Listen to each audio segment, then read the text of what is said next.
On the 9th of November 1874, a widow named Ye Suk-han, the only person in Camp 14 who could read the names painted on the coffins, was delivered to the snow sheds above Cisco, California, against a debt of $92 her husband had died still owing.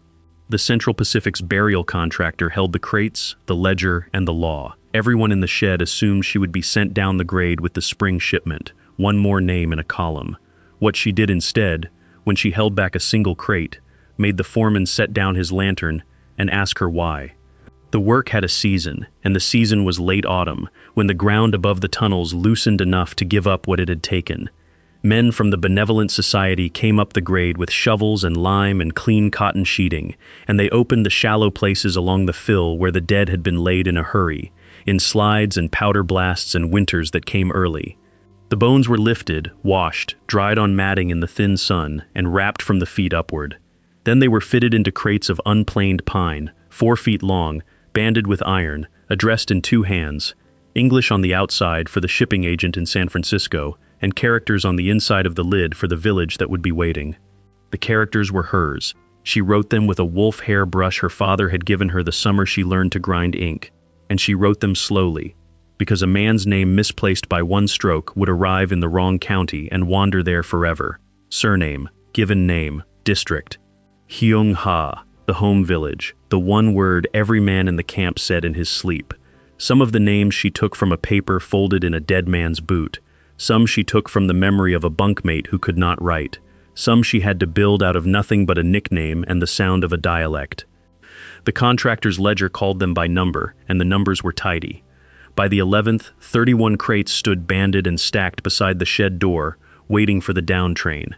She had written on 30 of them.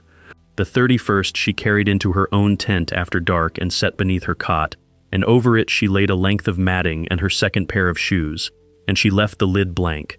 No surname, no district, nothing for the village to answer to, and she sat beside it with the brush dry in her hand, listening to boots come up through the snow.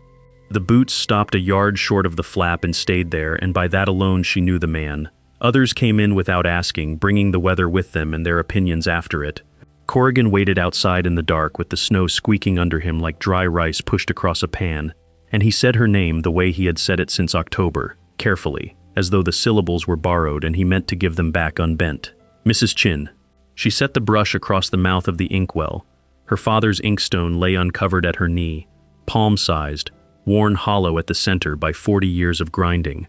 The blue cotton it traveled in folded beneath it to keep the cold of the ground from splitting the slate.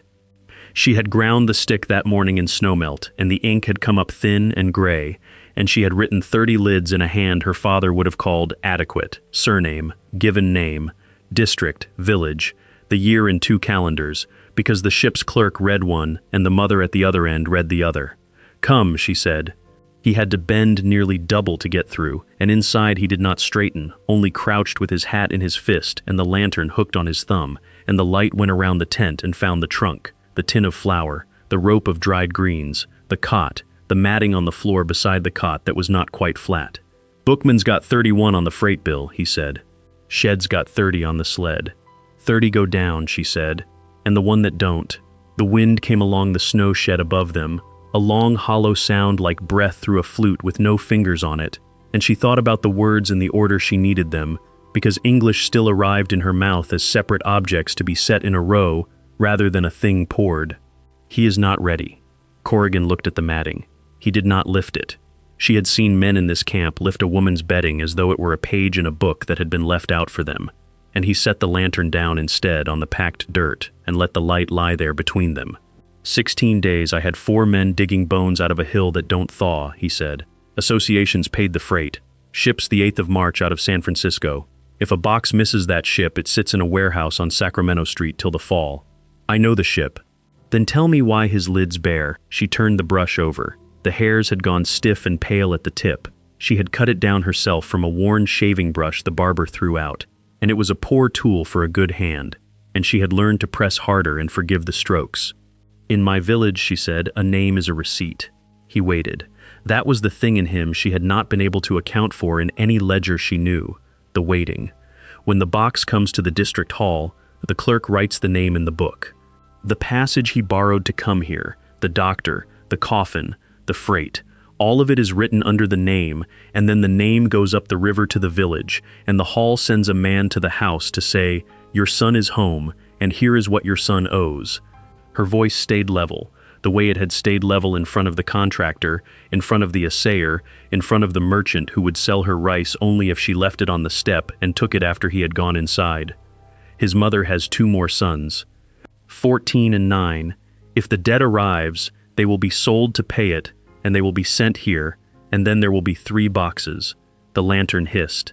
Somewhere down the grade, a hammer struck twice on iron and stopped. "Whose is it?" Corrigan said. She had refused the name to the company clerk twice that week, and she gave it to him now, quietly, into the small, warm space the lantern made. "Lao Lao Afai," she said, "of Sun Wei County, in Kwangtung Province, 26 years old." He carried powder and water for the crew at Tunnel 10. In July, he began to cough. In August, he stopped. Corrigan said the name back to her and got it wrong. The way all of them got it wrong, the 2 syllables collapsing into one flat sound, like a board dropped on gravel. She corrected him.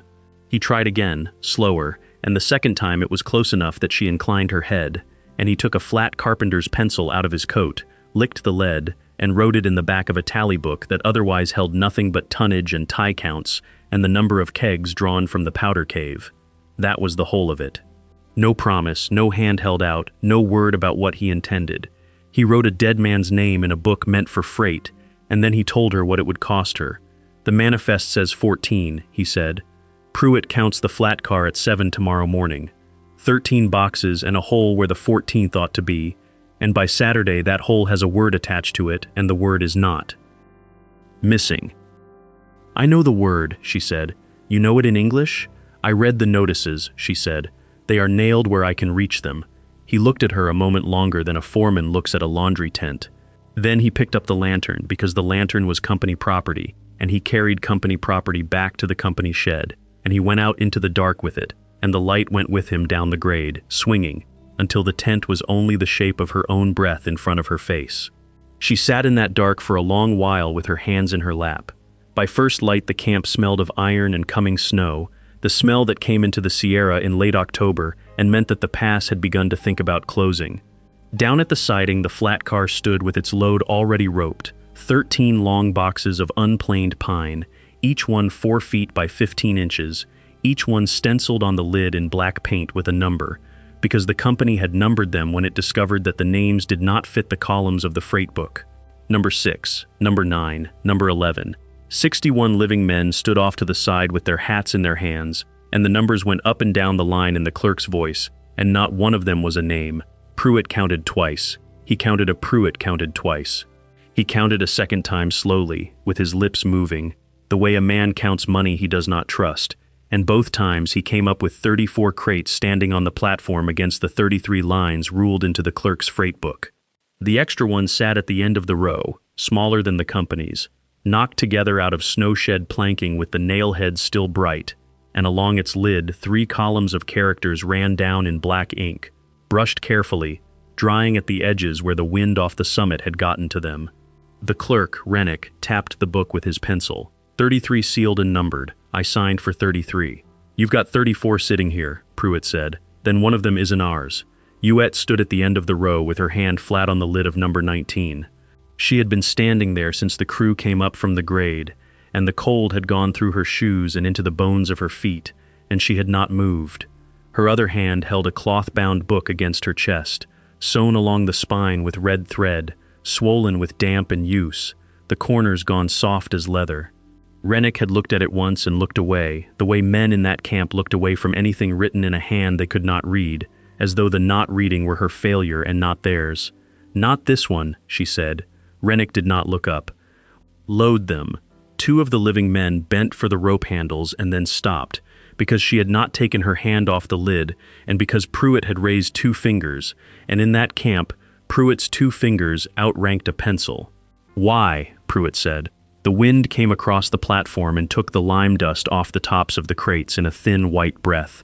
61 men stood in the cinders with their hats in their hands, and the down train was somewhere below Emigrant Gap, and she had 1 word of English for every 10 she needed. She had spent 3 nights choosing them, Inside, she said, 3 men. Pruitt's jaw moved. In one box. Yes. You're sure of that? I wrapped them. She said it plainly, without any lift at the end, and she opened the book against her forearm and turned it so the wind would not take the pages. Tunnel work, February. Roof came. Company men dig, put in one bag, bones together.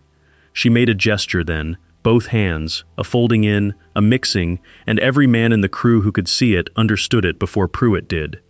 Here, 3 name. Her finger went down the column she had brushed the night before by lamp in the cook tent, the ink so black it looked wet. Chan Ying Fat, Sanwi, Lungsun Village, Lao Kwai, Toishan, Bak Sha, Wong Sam Quen, Toishan, Ha Kai. She paused. No name on box. No one comes. Family wait. Grave empty at home. 7 year, 20 year. No one sweeps. No rice, no wine. She closed the book. Wrong village, wrong son. Then 2 family bury stranger and cry for nothing. Rennick made a sound through his nose. It's a manifest, not a headstone. It is a road home, she said. Nobody had heard her put 5 words together in that order before. Pruitt looked at her a moment longer than was comfortable for the men watching, then walked down the row of crates with his hand trailing along the lids, past number 6, number 9, number 11, all of them stenciled in that same lazy black paint, and stopped at 19. How do you know which is which, he said. Bones is bones.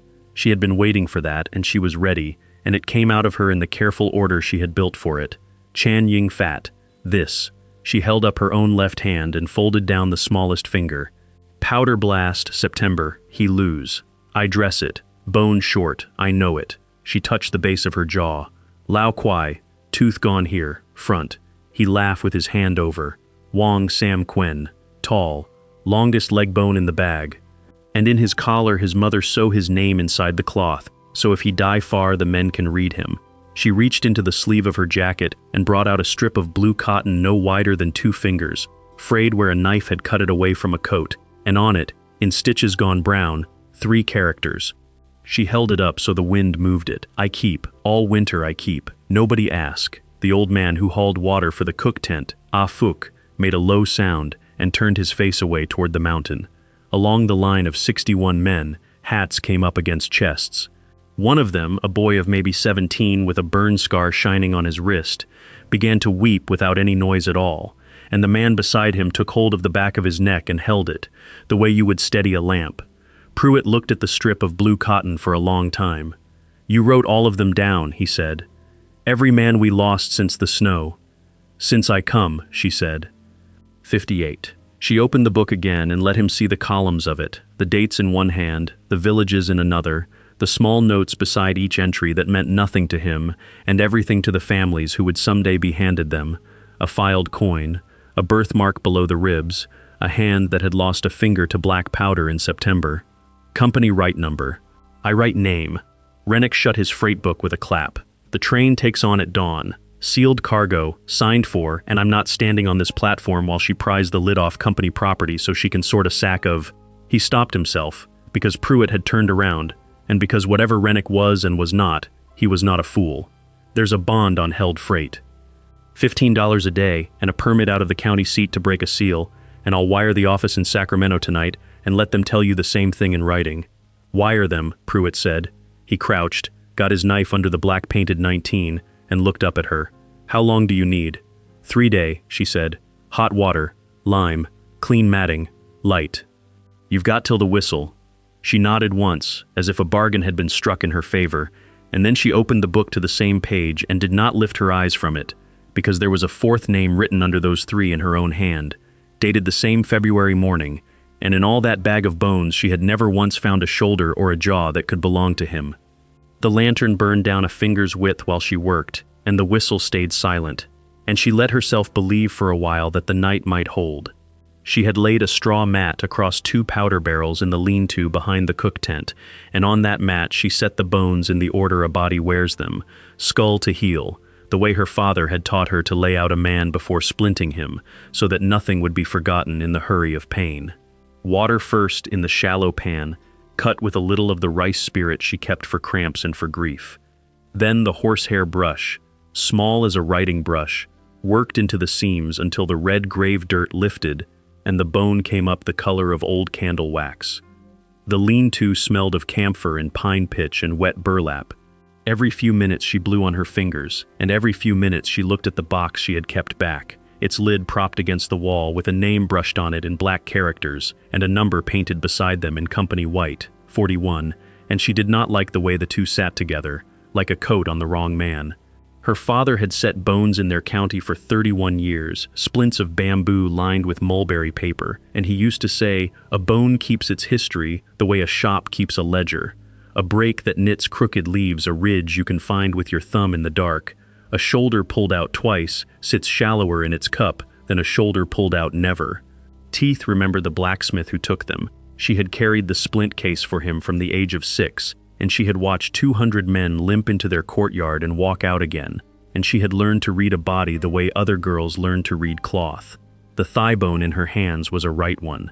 Along its lower third ran a collar of new bone, thick and knuckled, where a break had healed without anyone straightening it, the shaft knitting short and turned a little inward, the way bone mends when a man goes on walking, because to stop walking is to stop eating. A break like that left a hitch in a stride. It left one shoulder riding lower than the other for the rest of a life. It left a man leaning on the downhill side of every ladder. Her husband's right leg had been broken too, in the 11th year of his life, under a fallen millstone in his uncle's yard in Sunwee. She had held the lamp while her father set it. She was 9 that spring, and she remembered the smell of the bamboo splints soaking in the basin, and the way her father pressed the two ends of the bone toward each other with his thumbs, while the boy bit down on a folded cloth and made no sound at all, and how her father said afterward, quietly, to no one, that the boy would be a good worker because he did not cry and did not thank anyone. She remembered the cord too.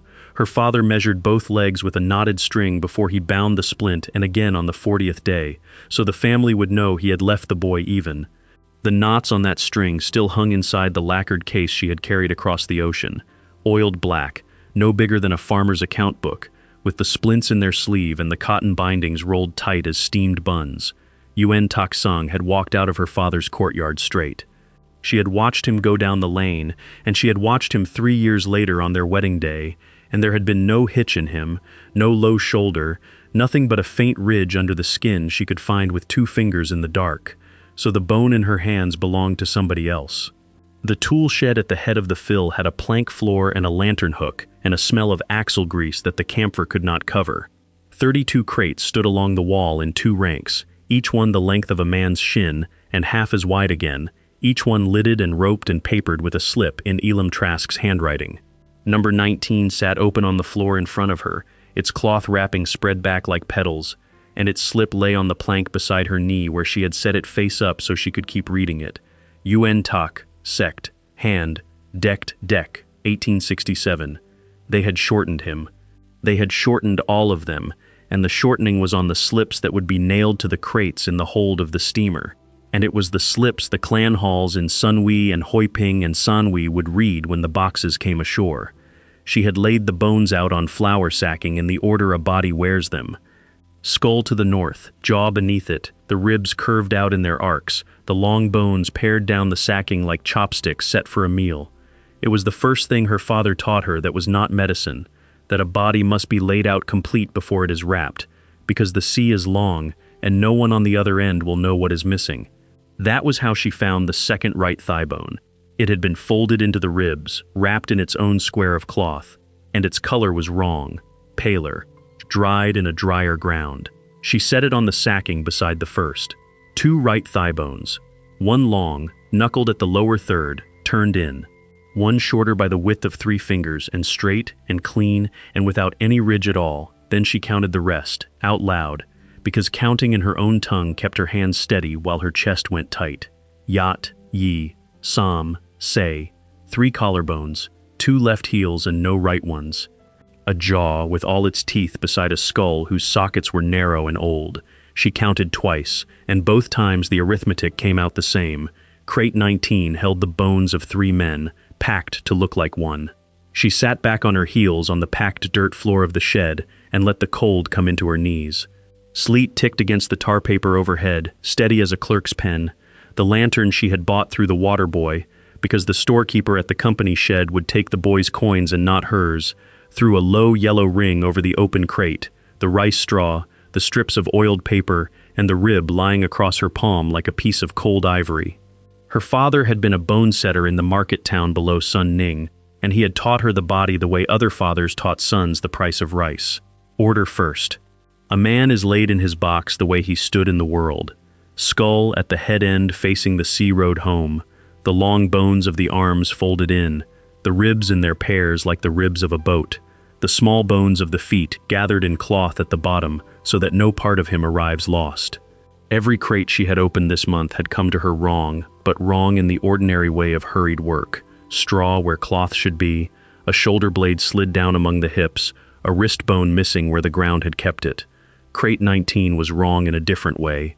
Crate 19 was arithmetic. She unfolded the paper she carried inside her jacket, the chart her father had inked when she was 9 years old, the body drawn open and named in his small upright hand, the creases gone soft as cloth from 20 years of folding.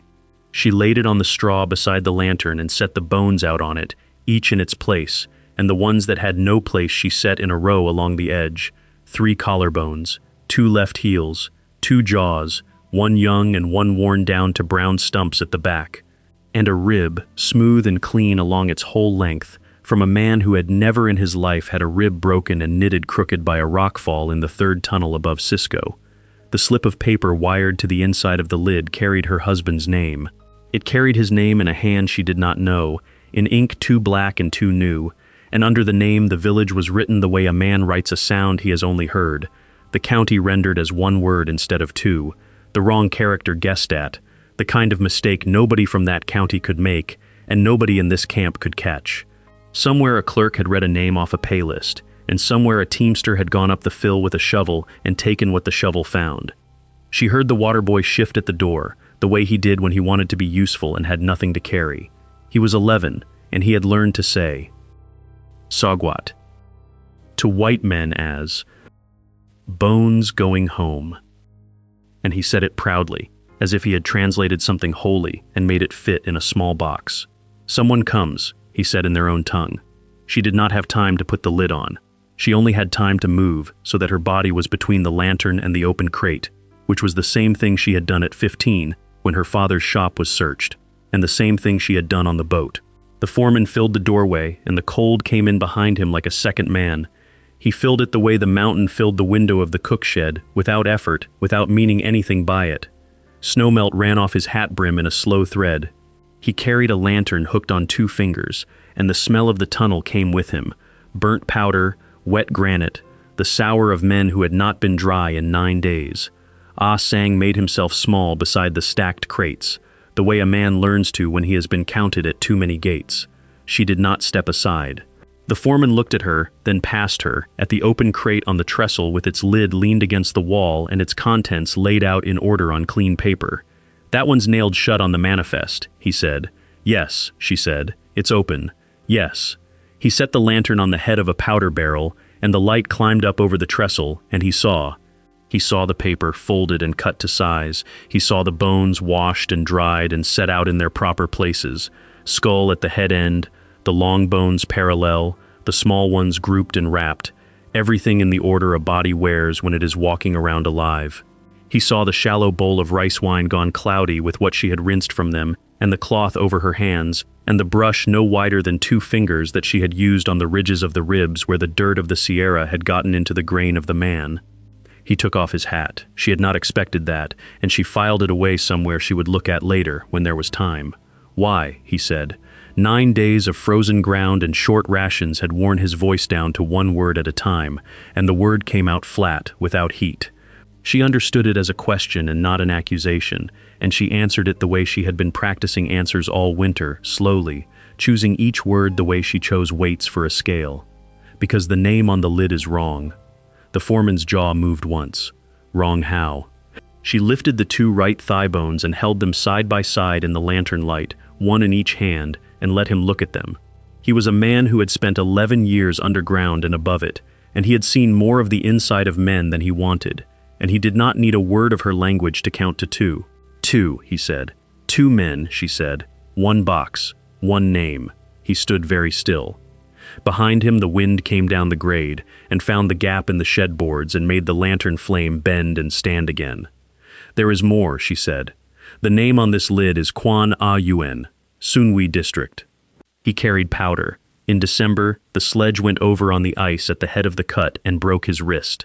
She set down the thigh bones and picked up the small wrapped bundle of the hand and wrist and unfolded the paper on her palm. "I said it. Cedar bark, cloth, 2 splints, 17 days. The bone healed crooked, here a knot, like a plum pit, always. For his whole life he would have this knot." She turned the little bones over so the lantern took them from the other side. "There is no knot, not in this box." The foreman leaned in. He looked for a long time. Then he straightened and looked at the wall of crates stacked to the roof beams. 12 of them, each one 3 feet long and stenciled at the end in black paint. Each one with a strip of red paper glued to the lid where Ah Sang had written the name and the village and the district in ink, so that the Burial Society's agent in Sacramento could read them, and the man at the wharf in San Francisco could read them, and the clerk in Hong Kong could read them, and finally a woman in a village on the Delta could stand in her doorway and read her own husband's name coming home to her 7 years after he left. 12, the foreman said. 12 went out of that slide. The agent's manifest says 12. 15, she said. The shed was quiet enough to hear the rice wine drip off the rim of the bowl. The foreman did not answer. He set the bowl down on the lid of crate 1, where the red paper had already gone brittle with cold, and he wiped his palm on his trouser leg, the way men do when they need their hands to be doing something, while their minds catch up. "Show me," he said. Suet Yin took the lamp off the nail. She carried it low, at knee height, the way her father had taught her to carry light into a storeroom, so the shadows fell upward and the shapes of things stayed honest. She walked the first row and said the names aloud as she passed them, not for him, because he could not read the red paper and could not hold the sounds, but because a name spoken in a cold room is a small courtesy, and she had promised herself she would pay it every night until the wagon came. Lao Kam Phuc, Sunwi District, Kai Hing Village. Wang Ah Yi, Sunwi, Kai Hing. Chan Tak Sum, Hoi Ping, whose mother had sent him money for the crossing and had been waiting 6 years to be repaid in silver, not in bones. 12 crates in the first row and part of the second, 12 men the mountain had taken on the night the snow above the number 6 cut let go, and came down through the tents with a sound the survivors still described as no sound at all, only a pressure, only the lamps going out. Then she stopped and put the light on the ground between crates 17 and 20. 12 here, she said, these 12, from the slide. Then, she moved the lamp 3 feet. 18, 19, 20, 3 more. 3 more from where? From above the grade. She pointed with her chin toward the shed wall, toward the dark beyond it, toward the shoulder of the mountain where the snow was rotting in the day sun and freezing hard again by dark. Ah Sang dig there, old ground, last year ground. The foreman was quiet. He had walked that shoulder 100 times with a stick, sounding for rock, and he had never once thought to sound for men. She crouched and took from inside her jacket the thing she had carried since the boat, sewn into the lining above the second rib where a searching hand goes last.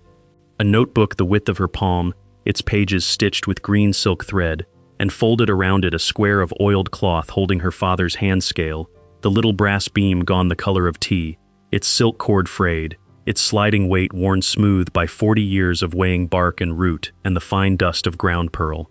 She did not use the scale. She only kept it there, against the book, because her father had said that a record and a measure belonged in the same pocket. She opened the notebook to the page she had written by lamplight 2 nights before, when the arithmetic had first refused to come out even. 3 columns. She had ruled them with a splinter dipped in ink. The first held Ah Sang's names off the red paper. The second held the company's list, the one the timekeeper Pruitt had tacked to the commissary door in English. 12 names transliterated by a clerk who had never heard the sounds properly, so that Wang Ah Yi had become Wang Ah Yi, and then Wanga He, and then a number. The third column was her own count, and it was not names, because she had none for these. It was bones. 1 head, she said, laying her finger on the third column. 2 leg, 2 arm, rib. She turned her hand over, showing him the small tally marks. Ah Sang wash. I count. Every crate. I count before he close. And they came out even. 12 crates even, then 3 crates. She looked up at him. Not even. He knelt. His knees cracked. In the lamplight, his face had the raw, scoured look of a man who worked outdoors in March. The skin across his cheekbones peeled and pink, and there was a smear of tunnel grease along his jaw he had missed for 2 days. He smelled of black powder and wet wool and coffee. He put one finger on crate 19, on the red strip glued to the lid. "You said 19. 19, she agreed, and she pressed. 19, she agreed, and she pressed her thumbnail up under the edge of the red paper and peeled it back. It came away in 2 layers. That was the first wrong thing.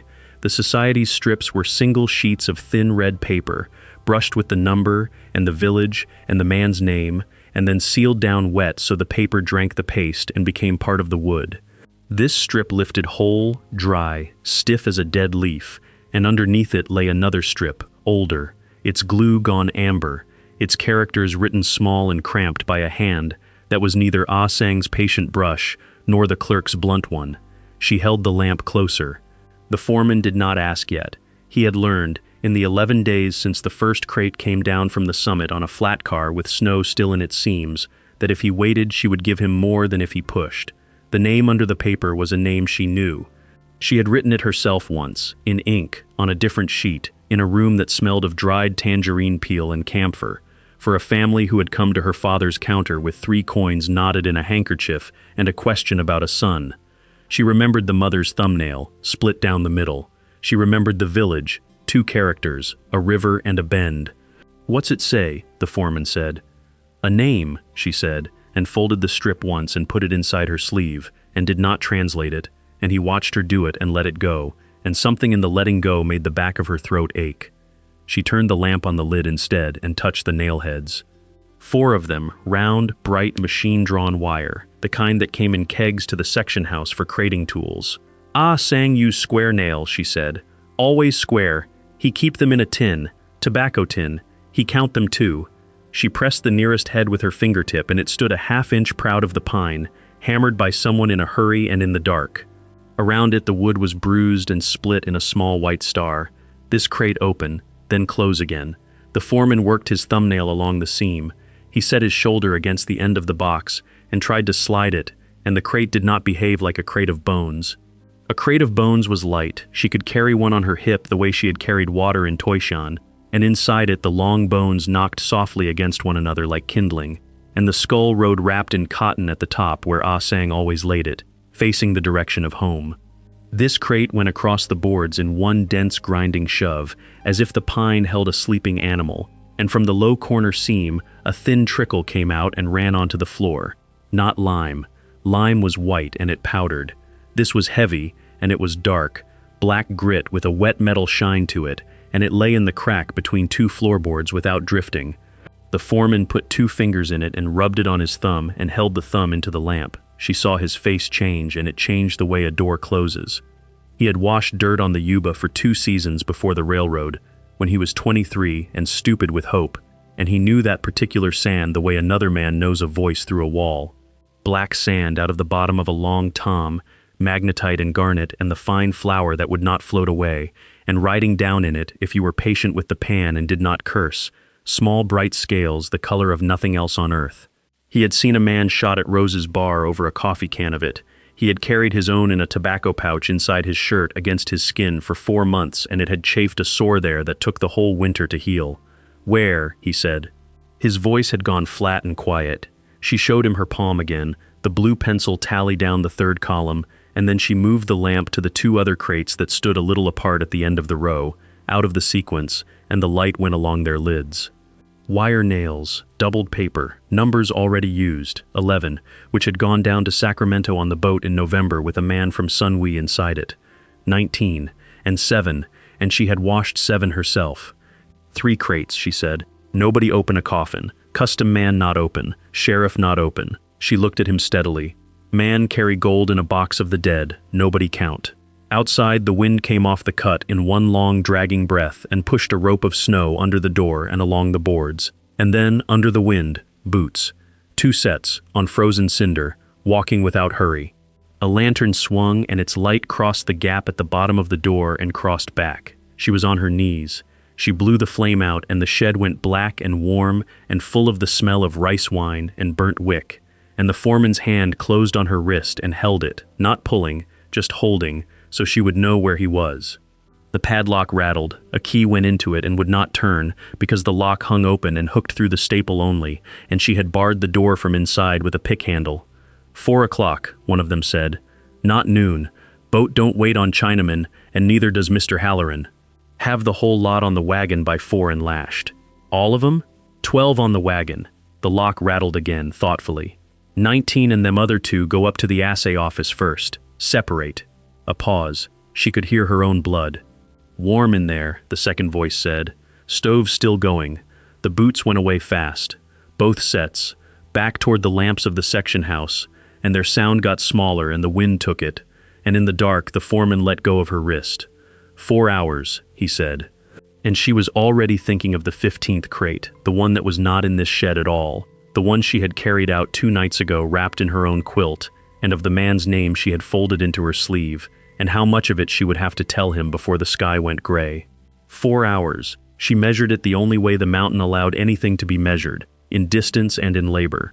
40 minutes up the old tote road to the woodcutter's lean-to under Tunnel 9, if the crust held her weight. 40 minutes back with the sled dragging. An hour on her knees with the lid off, because the work could not be hurried and still be the work. That left her enough time to grind ink, if her fingers stayed warm inside her sleeves, and it left her nothing at all for deciding. Behind her, in the shed, 14 crates sat in 2 rows on planks laid over the mud, each one no longer than a child's coffin and no wider than a bushel basket, each with a name down its side in red, brushed in her own hand, because no one else in the camp could write the characters, and the district association in Sacramento would not accept a box that could not say who it was. Inside each, the bones lay in order, feet at the bottom. Long bones stacked like kindling laid by someone who loved the fire. The skull last, on top, wrapped twice in oiled paper. A man should ride home sitting up. That was the whole of it, the reason she had spent 11 nights with a kettle and a brush of soft pig bristle and a basin of rice wine gone gray, kneeling in the snow behind the burying ground where the company had put them under 2 feet of frozen fill and a shingle with a number burned into it. Number 112, number 96. Number 41. The company's book knew them by figures. Her book knew them by mothers. Yuen Shaolin carried her book in the lining of her coat, sewn flat against her ribs, 31 pages of rice paper ruled by hand. Name, village, district, the day he came, the day the mountain took him, the debt he still owed and to whom, and the name of the woman who was waiting and did not yet know she was waiting for a box. The camp called her China Mary because the paymaster had written that on a chit once and the chit had outlived the argument. The foreman had stopped using it in November. He had asked, in front of 2 graders and a water boy, what her name actually was, and had made her say it twice, and had gotten it wrong the first time and right the second, and she had not forgotten how quiet that had made her, standing in the steam of the washpot with a name of her own in her mouth. Now the snow came slanting out of the west, small and dry and hard as sand, and that was a bad sign for the wagon and a good sign for her, and she could not decide which she wanted. The lean-to smelled of pitch and old bark. The 15th crate lay where she had left it, wrapped in her own quilt, the quilt her mother had stitched with plum branches for a marriage that had turned out to be a passage ticket and a debt of $180. She had used it because she had nothing else large enough, and because it seemed to her that a man who had died under 30 feet of packed snow should be warm going down the hill. She heard him on the road before she saw the light. The foreman walked heavy, the way men walk who have carried survey chain all their lives, and he came up under the roof of boughs and stood shaking snow off his hat and looked at the quilt for a long moment without touching it. "Why that one?" he said. "Not why did you take it, why that one?" She had spent 2 nights building answers in English, arranging them the way she arranged herbs on a cloth, strongest first, and standing here she found that all of them were shaped to hide something, and he would hear the shape. "He has no number," she said. "Every man on the grade has a number. He worked with another man's ticket." She said it slowly, holding each word out where he could see it. The ticket said Li Kuan Yao. Li Kuan Yao went home 2 years past. His brother sold the name for $40. The man in the quilt paid it. He worked all summer as a name that had already gone home. The lantern hissed. He crouched, set it down in the snow, and did not lift the quilt. So the association paid passage for 14, he said, because 14 is what the book says. Yes, and this one goes in the bay if he goes at all. He said it flat, the way he said that a fill would not hold, and she understood that.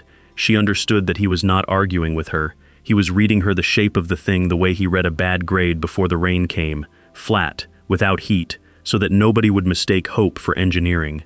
14 crates had gone down from the Cisco platform on the 11th, each one chalked, each one sealed with a paper strip and the association agent's red thumbprint, and the agent's book in Sacramento said 14, and a book was a wall. 15 came out of this camp, she said. The mountain does not keep a book. The lantern threw its small yellow room around them, and beyond that room the snow went up blue and endless against the black side of the shed. Inside the shed the timbers ticked with cold. Somewhere down the grate a bunk car door slid and slammed, and men laughed at something, and the laugh came thin across the drift like a sound heard through water. He looked at the crate. It sat on 2 sleepers she had dragged out herself, keeping the boards off the ground, packed to the lid with clean snow that she changed every 3rd day. The quilt over it weighted at the corners with rail spikes. She had planed the boards from a broken powder box. She had bored the 2 air holes out of habit and then plugged them with pitch, because there was nothing left in there that needed air, only a man who needed to be recognized. Why this one, he said. Not a question the way other men asked questions. He wanted the mechanism, so she gave it to him plainly, the way she would have given a doctor a pulse. On the 2nd of December, the bank above number 9 had come off in a slab and taken 3 men at the bench. 2 were on the roll, the 3rd had been standing where the sluice of loose rock ran, and he had been carried down and his chest was wrong when they turned him over, and he had died before they got the shovels back to camp. On the roll that man was Wong Aloy. Wong Aloy had died in March under the slide at the number 6 portal, and his bones had gone home in the spring shipment with his passage paid, and his name written in red on paper inside the lid, and the association's book had closed on him and been correct. He bought the name, the foreman said. He was given it, his own ticket burned in the fire at the Dutch Flat store. Without paper he could not draw.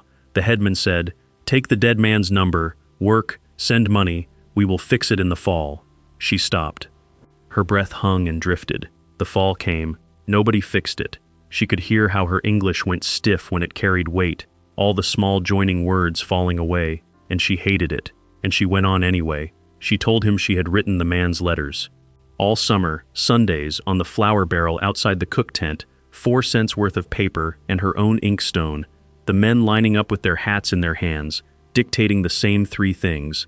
I am well, the work is heavy, here is $8.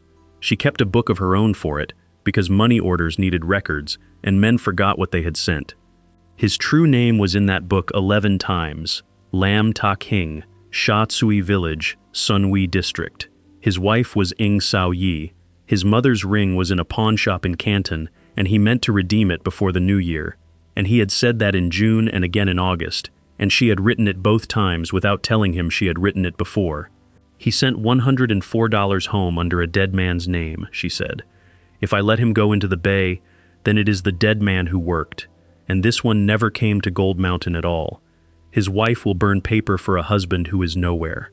The foreman crouched a long moment with his forearms on his knees. He had buried a younger brother at Wadsworth 2 years back with a board for a marker, and had come up the mountain in the spring to find the board gone, and he had never said that out loud to anyone in this camp, and did not say it now. What he said was, "Company won't amend a roll. Amending that roll says a dead man drew wages 22 weeks. Paymaster's clerk hangs for that, or the headman does, and the headman keeps his own book and his own knife. I know what the headman keeps. Then you know he'll want that crate to stay lost." The wind came over the shed roof and let a fine, dry snow down through the lantern light like flour through a sieve. She thought about the lime she still needed, and the oiled paper, and how the storekeeper at the Cisco end had put his hand flat on his counter last Thursday and looked past her shoulder at the man behind her in the line and said the lime was promised, all of it, every barrel, for a month. She had counted the barrels on her way out, 9. The foreman stood up and reached inside his coat and brought out his tally book, the little black one with the rubber band around it that he carried against his ribs where it stayed dry, and he opened it to the back where the ruled pages were still clean, and held it out to her with the stub of pencil laid across it. "Write it," he said. She took off her right glove with her teeth. Her hand was clumsy from the cold, and the pencil was not a brush, but she set the characters down slow and true.